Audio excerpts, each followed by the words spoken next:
अस्सलाम वालेकुम नाज़रीन। बहुत अच्छा लगा आप लोगों ने जिस तवज्जो से मेरी कहानी घुग्गू घोड़े सुनी, उससे ज़्यादा मज़ा आया। और ख़ास तौर पर मेरे तालिब इल्मों का जो फ़ीडबैक था वो बहुत मुझे अच्छा लगा कि उन्होंने कहा कि हमें कहानी पढ़ने से ज़्यादा कहानी सुनने का एक जो तजुर्बा है ये हमने ज़्यादा इससे लुत्फ़ उठाया और हमने बहुत कुछ सीखा। तो मकसद भी यही है कि जहाँ पर आज सोशल मीडिया के दौर में पूरी दुनिया एक दूसरे से मुखातिब होने के लिए, अपने बात को पहुँचाने के लिए कोशिश कर रही है, तो हम क्यों ना अपने चैनल के ज़रिए अदब का प्रचार करें, अदब की रिवायत को आगे बढ़ाएं, अपने उस मुकालमे को दोबारा से बहाल करें जो हमारी एक महफ़िलों का, बैठकों का और मुशायरों का एक तुर्रा इम्तियाज़ था।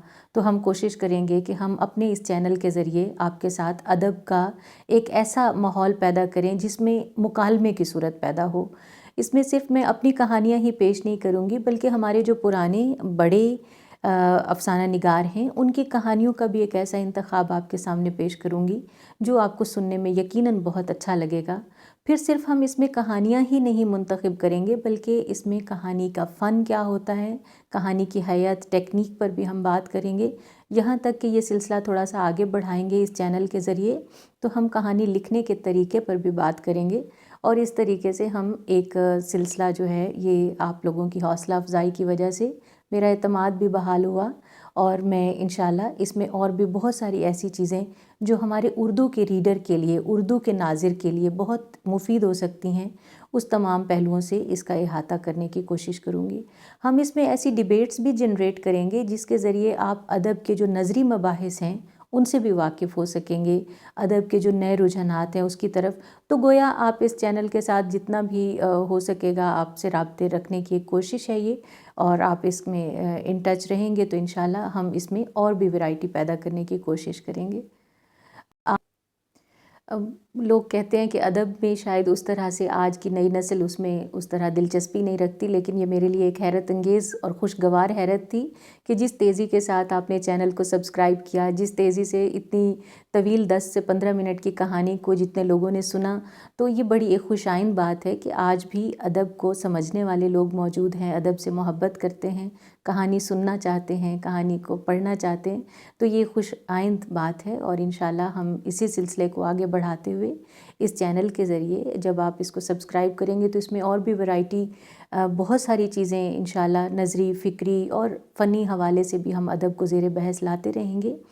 तो आज भी मैंने आपके लिए एक अपनी कहानी का इंतखाब किया है जो किताब कतबों के दरमियान का एक हिस्सा है। कहानी का उन्वान है हिसार। हसार। कहानी शुरू करती हूँ। मैं अपनी तलाश के सफ़र में पीछे मुड़कर देखना नहीं चाहता, लेकिन माजी के बग़ैर हाल को कैसे मुतय्यन किया जा सकता है। शायद इसीलिए मेरा कोई मुस्तक़बिल नहीं, मगर वक्त से पहले ये कैसे तयन किया जा सकता है। मुमकिन है अभी बहुत दूर ही सही, लेकिन मुस्तक़बिल मुट्ठी भर फूल की पत्तियां हाथ में लिए मेरा मुंतज़िर खड़ा हो। शायद ऐसा हो, मगर मुस्तक़बिल से तो मैं खौफज़दा ही नहीं, और हाल से भी मैंने समझौता कर लिया है। मैं अखबारों के अंबार तले दबा हुआ दीमक नुमा कीड़ा आहिस्ता आहिस्ता ख़बरें कुतर कुतर कर जोड़ता हूँ। फिर मशीनें, शोर और केरोसिन ऑयल की बदबू के साथ मिलकर सफ़ेद को स्याह करके एक तरफ फेंकती जाती हैं। पौ फटने से पहले ही छोटे छोटे हाथ, कमज़ोर जुस्सों वाले जवान और कई मर्तबा भद्दे मोटरसाइकिल सवार इन बंडलों को घसीट कर ले जाते हैं। रोशनी फैलते ही ये अल्फाज दीमक की तरह इंसानों को चाटने लगते हैं।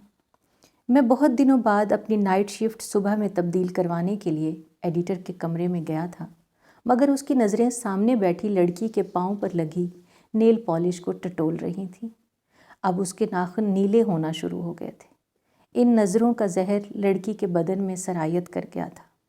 अब मेरी मौजूदगी गैर ज़रूरी होती जा रही थी। फ़िज़ा में अजीब सा ताफ़ुन फैलने लगा और मैं अपनी ज़ुबान मुंह में लपेट कर रखते हुए वापस लौट आया था। इस ताफ़ुन ज़दा हाल पर भी मैं खुश नहीं तो मुतमईन ज़रूर था। दिन और रात के इस वक्फे में मुझे सिर्फ माजी से खौफ आता था। बाज़ औक़ात माजी काली स्याह रात बनकर मुझे निगलना चाहता, लेकिन मशीनों का शोर मुझे अपने दामन में छुपा लेता। मैं अखबार के दफ्तर में बैठा ख़बरों की सुर्खियों को तरतीब देकर अखबार का पेट भरता रहता। शाम के बाद मेरी दुनिया आबाद हो जाती। صبح کی روشنی مجھ سے ملاقات کے لیے دروازے کے دریچوں سے جھانکتی، لیکن میں اپنے فلیٹ کے ایک نیم تاریک کمرے میں بوسیدہ فوم کے گدے میں تقریباً دھسا ہوا، منہ پر میلا تکیہ رکھے خاموشی سے پڑا رہتا۔ شام ہوتے ہی ملگجے اندھیرے میں کھانا کھا کر تیار ہو کر مشین کا ایک پرزہ بن جاتا۔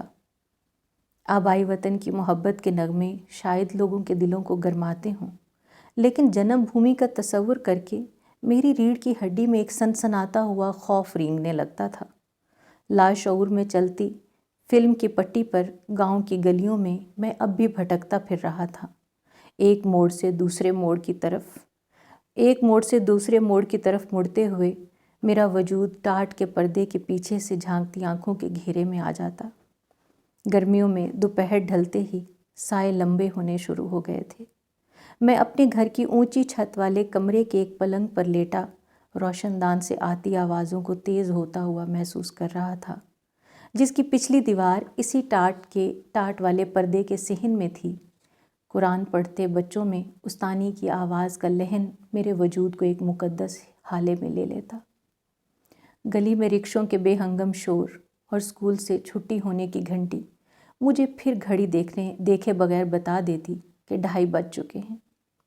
اسکول کے گیٹ سے چھوٹی بڑی لڑکیاں ہم جولیوں سے باتیں کرتی، ہاتھ میں مکئی کا بھٹا لیے دنیا سے بے خبر اپنی اپنی منزل کی طرف رواں دواں ہوتی۔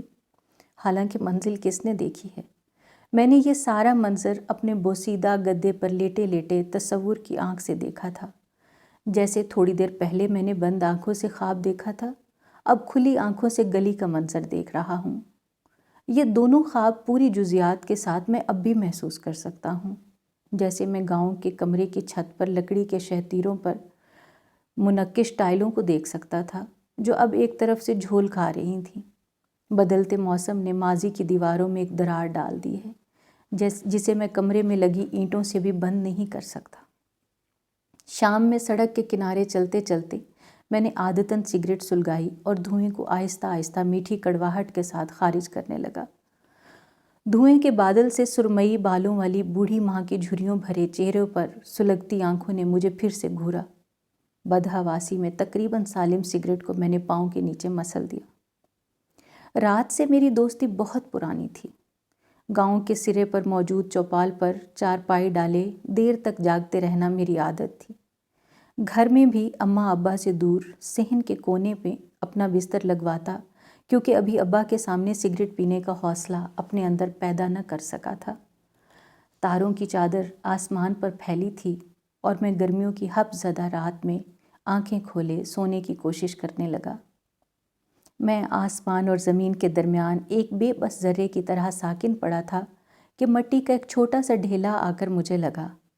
رات تو ہمیشہ سے ہی مجھ سے باتیں کرتی تھی اور اب ایک جاگنے کا بہانہ مل گیا۔ کاش وقت بھی مٹی کا ڈھیلا ہوتا، جسے پردے کے پیچھے سے جھانکتی لڑکی کی طرح میں بھی ہمت کر کے پھینک سکتا۔ جس نے صرف ملگجے اندھیرے کی طرح دنیا کو دیکھا تھا، آج اس نے بھی وقت کو آگے پھینکنے کی کوشش کی تھی، لیکن مجھ جیسے کھڑے پانی کے تالاب میں وقت کا پتھر بھی کوئی ہلچل پیدا نہ کر سکا۔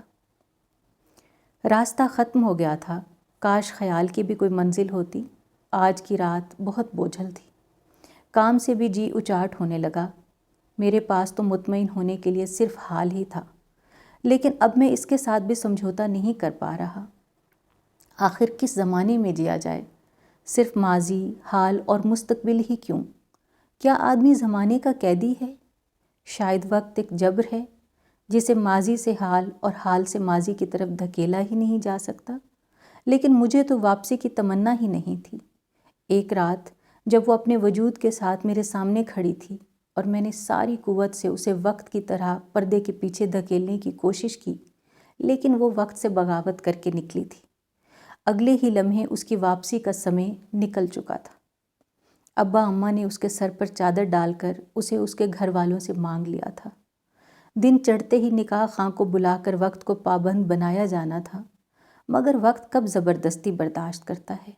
اسے اس کی رضا سے پہلے کب لایا جا سکتا تھا؟ گاؤں سے نکلنے والی پہلی بس کی آخری سیٹ پر بیٹھ کر میں بہت دور نکل آیا۔ یہاں تک کہ گھر والوں کے لیے میرا حال آہستہ آہستہ ماضی بنتا گیا۔ میں بس میں کھلی آنکھوں سے خواب دیکھتے ہوئے بڑے غور سے گھر کے کمرے کی چھت کو دیکھے جا رہا تھا، جس کی جھولتی ٹائلیں ٹھیک کروا کر کمرے کو سجا دیا گیا تھا۔ ٹاٹ کے پردے کے پیچھے کھڑی بے بس لڑکی وقت کو شکست دے کر میرے باپ کی دلہن بنی میرے گھر کے رنگین پلنگ پر فتح یاب بیٹھی تھی۔ اماں کی سرمئی بالوں کی چھاؤں سے جھانکتی آنکھیں مجھے اب بھی تلاش کر رہی تھیں، لیکن ماضی، حال اور مستقبل کی زمان و مکان کا قیدی کہیں بھی نہیں تھا۔ شکریہ۔